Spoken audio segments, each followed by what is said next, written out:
C'était super intéressant. Moi, c'est toujours très gai de voir l'enthousiasme en fait, des gens qui osent et de ceux qui essayent d'entreprendre justement, qui ont pas peur de se lancer, qui ont pas peur de faire des erreurs, qui ont pas peur d'aller se confronter au public et de suivre leur instinct.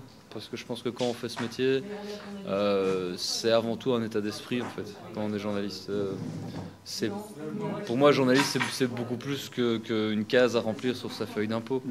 C'est un état d'esprit. Il faut pas forcément une carte de presse pour ça. On est dans un état d'esprit où on a envie de raconter des choses, on a envie de faire passer des messages, on a envie de pouvoir travailler l'information, on a envie de pouvoir agir sur du concret, sur du vivant. Et le web permet maintenant d'avoir des outils qui font que la barrière d'entrée en fait à l'expression s'est abaissée. Et ça permet d'aller travailler très vite et d'itérer plusieurs fois et rapidement. Quand on se rend compte qu'on n'est pas dans le bon, ben on change son fusil d'épaule, c'est pas grave, ça va pas coûter 3,5 millions pour lancer un truc. On peut refaire les choses vite, on peut se mettre dans un état d'esprit qui est finalement très sain, je pense. Parce qu'on apprend en marchant.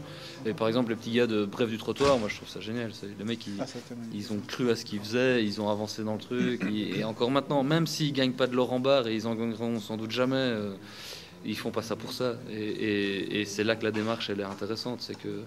C'est qu'il y a une vraie expérimentation qui est un service qui rend au public. Voilà. Et c'est clair que c'est pas en faisant ça qu'on gagne des millions. Mais qui sait? Peut-être qu'un jour, ce sera une activité qui sera vraiment rentable. Ouais. Un des trucs que j'ai retenu aussi d'aujourd'hui, et je pense que c'est intéressant, c'est que chaque cas est unique. Chaque cas est unique. Parce que les porteurs de projets sont uniques, les projets sont uniques, l'environnement dans lequel les projets vont se mettre en route sont uniques. Et donc, généraliser autour de ça, je pense que c'est très très compliqué.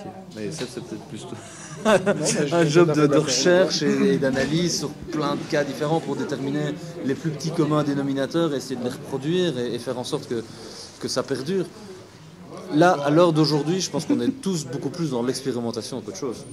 Et cette expérimentation-là, elle est vitale. Il faut tester des trucs. Elle est vitale et ce qui est génial.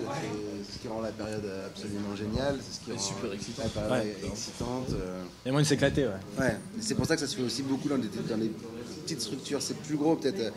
C'est plus dur à la RTBF où c'est plus gros. Les machines sont plus lentes à bouger. Nous, on arrive à... Je sais que même quand j'ai besoin d'un truc technique, je me tourne, mon développeur, il est à 3 mètres et je le connais. Je connais même son fils, tu vois, aussi. Et j'ai dit, non mais Damien, toi, tu peux me faire ça et tout. Il me dit, bah écoute, ouais, demain ou après-demain et tout. Mais ça, c'est déjà beaucoup plus dans l'atmosphère start-up.